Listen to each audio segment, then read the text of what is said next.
मैं इस वीडियो के माध्यम से आप सभी को किसी राक्षस की सच्चाई बताना चाहती हूँ, जिसका नाम देवेंद्र बुढ़िया है। वो बिश्नोई महासभा का राष्ट्रीय अध्यक्ष है। ये जोधपुर का रहने वाला है। इसने मेरी जिंदगी पूरी तरह से खराब कर दी है। इसने मुझे चंडीगढ़ में बुला के मेरा रेप किया, ड्रग्स लेके, शराब पी के, नशे में मुझे गंदी तरह काटा, नोचा और मेरी वीडियो बना ली। इस लड़की ने अखिल भारतीय बिश्नोई महासभा के अध्यक्ष देवेंद्र बुढ़िया पर इतने गंभीर आरोप लगा दिए हैं कि राजस्थान, हरियाणा और पंजाब की सियासत में भूचाल सा आ गया है। लड़की का आरोप है कि बिश्नोई महासभा के अध्यक्ष देवेंद्र बुढ़िया ने इसे अपने झांसे में लिया। इसकी आबरू को एक बार नहीं, कई बार तार तार किया गया। लड़की का कहना है कि वो विदेश जाना चाहती थी और उसे विदेश भेजने में मदद के नाम पर देवेंद्र बुढ़िया ने उसका रेप कर दिया। लड़की के मुताबिक देवेंद्र बुढ़िया ने उसका अश्लील वीडियो भी बनाया और उसे वेश्यावृत्ति में धकेलने की भी धमकी दी। इस मामले में पीड़ित लड़की की शिकायत के बाद पुलिस ने एफआईआर दर्ज कर मामले की जांच शुरू कर दी है। इस लड़की ने देवेंद्र बुढ़िया पर इतने सनसनीखेज आरोप लगाए हैं जिसे सुनकर ही पैरों तले जमीन खिसक जाएगी। मैं इस वीडियो के माध्यम से आप सभी को किसी राक्षस की सच्चाई बताना चाहती हूँ, जिसका नाम देवेंद्र बुढ़िया है। वो बिश्नोई महासभा का राष्ट्रीय अध्यक्ष है। ये जोधपुर का रहने वाला है। इसने मेरी जिंदगी पूरी तरह से खराब कर दी है। इसने मुझे चंडीगढ़ में बुला के मेरा रेप किया, ड्रग्स लेके, शराब पी के, नशे में मुझे गंदी तरह काटा, नोचा और मेरी वीडियो बना ली। उसके बाद में बोला, अगर किसी को भी तूने बताने की कोशिश की तो मेरी पहुंच बहुत ऊपर तक है, तू कुछ नहीं कर पाएगी।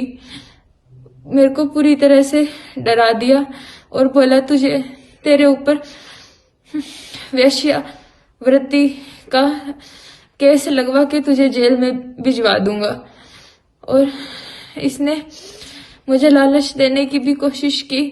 बोला, मेरा सलमान खान से बहुत अच्छी बातचीत है, मैं दुबई जाके उनसे मिलता रहता हूँ, मैं तेरी लाइफ सेट कर दूंगा, तुझे बिग बॉस में भेज दूंगा, ये वो बहुत कुछ लालच दिया। और इसने वेद प्रकाश नाम के इंसान से जो दुबई में रहता है उस बारे में भी बताया कि मैं तुझे दुबई भेज दूंगा, वहां पे वेद प्रकाश नाम का आदमी है, वो मेरा दोस्त है, वो तेरी लाइफ सेट कर देगा। पर ये इसने मेरा फिर से एक बार रेप किया, फुल नशे की हालत में, बहुत ज्यादा ड्रग्स लेके मुझे काटता रहा। पूरी रात मैं रोती रही, इसे तरस नहीं आया। ये इतना मेरा पूरे समाज से मैं विनती करती हूँ, ये जिन जिन लड़कियों को पढ़ा रहे हैं अपनी लड़कियों को वापस मंगवा लो, क्योंकि पूरी सारी लड़कियों की जिंदगी ये खराब कर चुका है। और फिर आगे ये दुबई में भी लड़कियां सप्लाई करता है। और अगर मुझे और मेरे परिवार को कुछ भी होता है तो सारी जिम्मेवारी देवेंद्र बुढ़िया की होगी। उसने मेरे को मरवाने की कोशिश की, मुझे टांके आए हुए हैं, उसने मेरा एक्सीडेंट भी करवाया। मैं आप सभी से ये निरोध करती हूँ कि इसे कड़ी से कड़ी सजा दिलवाए और इसे फांसी पे चढ़ा दिया जाए। आपने इस लड़की के आरोपों को सुना। अब इस मामले में एफआईआर दर्ज हो चुकी है तो बिश्नोई महासभा के अध्यक्ष देवेंद्र बुढ़िया अपने विरोधियों के निशाने पर भी आ चुके हैं। देवेंद्र बुढ़िया अब खुद पर लगे आरोपों पर सफाई देते हुए कह रहे हैं कि उन्हें तो जानबूझकर साजिश के तहत फंसाया जा रहा है। कल ही देवेंद्र बुढ़िया जोधपुर भी आए थे, जहां हमारे रिपोर्टर अशोक शर्मा ने उनका पक्ष जानने की भी कोशिश की। देवेंद्र जी, आपके खिलाफ एक मुकदमा दर्ज हुआ है, एक युवती ने रेप का आरोप लगाया है, क्या मामला है पूरा? मामला हमारा सामाजिक झगड़ा है। मैं इस संस्था जो हमारे अखिल भारतीय बिश्नोई महासभा है उसको लोकतांत्रिक तरीके से चुनाव करा के और आज़ाद कराना चाहते हैं। इस सिलसिले में 13/11 को हमारी बहुत बड़ी बैठक हुई थी मुकाम के अंदर। उस बैठक में एक तो कुलदीप बिश्नोई से रतन और संरक्षक पद वापस लेके उस पद को समाप्त कर दिया गया था। उसी दिन उसने मेरे को शिवराज के जरिए बताया था कि आपके मान जाओ नहीं तो आपके ऊपर FIR दर्ज होगी महिला की। मैंने कहा मैं, और आप चाहते हो तो कुलदीप से बात करा देता हूँ। मैंने कहा मैं ब्लैकमेल होने वाला नहीं हूँ, मैं इस समाज का वफादार हूँ, इस समाज के लिए जीवन दे दूंगा, मगर इस समाज के साथ गद्दारी नहीं करूँगा। ये बात मैंने उसी दिन मेरे स्पीच में मेरे समाज को बता दी थी।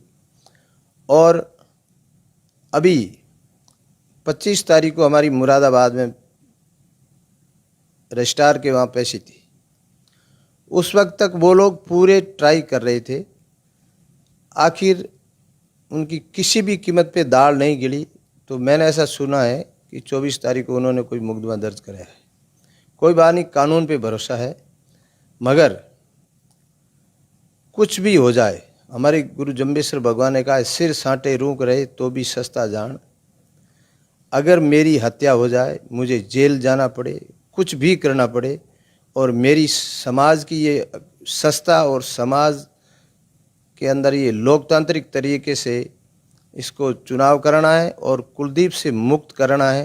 इसने समाज की संस्था को बंधक बना के रखा है, इससे मैं पीछे हटने वाला नहीं हूँ किसी भी कीमत पर। अच्छा देवेंद्र जी, आपने हालांकि मुकदमा अब दर्ज हुआ है, लेकिन आपने पहले ही समाज के आगे आपको आभास हो गया था, आपने समाज के आगे ये भी कहा था कि मेरे खिलाफ ऐसा महिला का आरोप लगा के षड्यंत्र हो सकता है। उसका वीडियो भी सोशल मीडिया पर वायरल हो रहा है। हाँ, तो वो उसी दिन इन्होंने कहा था। मेरे स्टेज पे जाने से पहले इन्होंने मेरे को फ़ोन के जरिए कहा था कि आप मान जाओ, अभी भी समय है, नहीं तो उस शिवराज ने कहा था ये कुलदीप बिश्नोई बहुत बड़ी हस्ती है और तू इसके सामने कुछ नहीं है, मान जा, मैं तेरे को लाइन में ला के बात कर दूं, नहीं तो महिला के आरोप में आपको जेल भेज दिया जाएगा। मैंने उसी वक्त कह दिया था कि मैं ब्लैकमेलिंग होने वाला नहीं हूं और मैं समाज के साथ रहूंगा और इस संस्था को लोकतांत्रिक तरीके से चुनाव करा के इसका नया प्रधान बनाएंगे। अच्छा, अब मुकदमा दर्ज हो गया है, अब आगे क्या है, क्या करेंगे देवेंद्र बिश्नोई? अब आगे कानून की लड़ाई लड़ेंगे और सोने को कभी जंग नहीं लगता। अब ये कानून का विषय है, जो होगा वो अच्छा ही होगा। देवेंद्र जी, आपका और ये कुलदीप बिश्नोई का विवाद कहाँ से शुरू हुआ? ये विवाद जब से शुरू हुआ कि इस आदमी को हर 2-3 महीनों में कुछ न कुछ किस्त देनी पड़ती है और कोई भी चिट्ठी लिखो तो संरक्षक महोदय की आज्ञा से, अगर किसी प्रोग्राम में भाषण दे रहे हैं, इनका नाम नहीं लिया जाता है तो शाम को उसकी समीक्षा होती थी और दूसरे दिन का भाई आपने कुलदीप जी का भाषण में नाम नहीं लिया। और किसी भी मेले में किसी मंत्री को, किसी व्यक्ति को बुलाने का कोई अधिकार नहीं था, वो सारा ये अपने पास रहता था। और जब भी कोई ऊपर सिर करता प्रधान तो ये रात को सोता, सुबह दूसरा प्रधान मिल जाता। तो इसके लिए हमने पूरी आम सभा बुला के और इसके उस अधिकार को समाप्त किया। उसके बाद खेजड़ी आंदोलन चल रहा था, तो इसने मेरे को कहा कि आप कल CM से मिल रहे हो, तो क्या ये खेजड़ी आंदोलन को आप 4 दिन CM के सामने रोको मत। मैंने कहा ये मेरे वंश की बात नहीं है, तो रोको तो वहाँ मेरा नाम लेना है, तो मैं अब झूठा नाम तो कैसे ले लूँ। तो फिर हमने CM साहब से मीटिंग हुई, उनके आश्वासन के बाद में हमने वहाँ धरना स्थगित कर दिया। फिर मैं वहाँ से निकला तो इसने कहा व्हाट्सएप पे इस्तीफा भेज दो। वो आगे चल के फिर मेरे साथ दिल्ली गया मैं हरियाणा हाउस, और वहाँ रणदीप पनियार ने मेरे साथ बदसलूकी की, और फिर 13 तारीख को यहाँ मुकाम में मीटिंग हुई। उस मीटिंग में ये सारा फैसला लिया गया।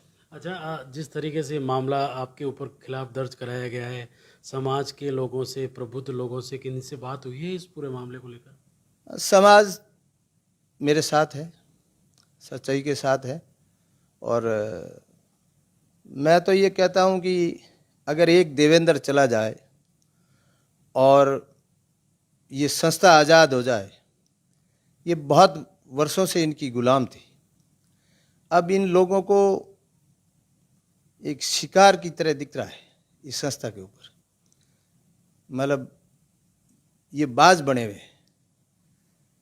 ये अब मेरा समाज सब शिक्षित है, सब होशियार है, एक एक से ऊपर है, इनसे भी ऊपर है हर बच्चा समाज का। वो अब इसको लोकतांत्रिक प्रक्रिया में लाके ही छोड़ेगा, नहीं तो इनको ये अब भूल जाएं कि हम उसी तरीके से पहले राज किया है, वो राज करेंगे। अब राज तो इसके ऊपर लोकतांत्रिक तरीके से चुनेगा, वही करेगा। अच्छा, अब इस पूरे मामला दर्ज हुआ, इसको लेकर कानूनी कोई कार्रवाई आगे? अभी तक मेरे को पता चला है, हमने कुछ नहीं किया, अब देखेंगे। दरअसल देवेंद्र बूडिया पर ये आरोप उस वक्त लग रहे हैं जब अखिल भारतीय विश्नोई महासभा के चुनावों को लेकर देवेंद्र बूडिया और अखिल भारतीय विश्नोई महासभा के पूर्व संरक्षक कुलदीप बिश्नोई के मध्य विवाद चल रहा है। ये समूची लड़ाई अखिल भारतीय विश्नोई महासभा की अंदरूनी राजनीति भी बताई जा रही है, जिसमें देवेंद्र बूडिया ने कुलदीप बिश्नोई को संरक्षक पद से अपदस्थ करने के बाद में खुद समाज के लोगों के साथ, संतों के साथ अध्यक्ष पद स्वीकार कर लिया और उसके बाद में नए चुनावों की घोषणा कर दी। इस समूचे मामले में देवेंद्र बूडिया का ये कहना है कि ये लड़की प्रायोजित है, तो वहीं दूसरी तरफ समाज के अनेक ऐसे लोग हैं जिनका ये कहना है कि इस लड़की के साथ न्याय होना चाहिए, जो पुलिस की आने वाली इन्वेस्टिगेशन में सामने आएगा। हालांकि इस लड़की ने होटल, जो एक 5 सितारा होटल है चंडीगढ़ का, वहां और जयपुर में इसके साथ रेप होने की बात कही है। वहीं दूसरी तरफ देवेंद्र बूडिया ने इन तमाम आरोपों से किनारा करते हुए एक बार फिर समाज की और समाज के प्रबुद्ध लोगों का साथ लेने की योजना बना ली है। देखना होगा आने वाले दिनों में अखिल भारतीय विश्नोई महासभा की राजनीति के साथ साथ इस लड़की के बयानों पर पुलिस और समाज क्या कार्रवाई करता है। सहयोगी शिवशंकर के साथ रवि बिश्नोई, राजस्थान तक।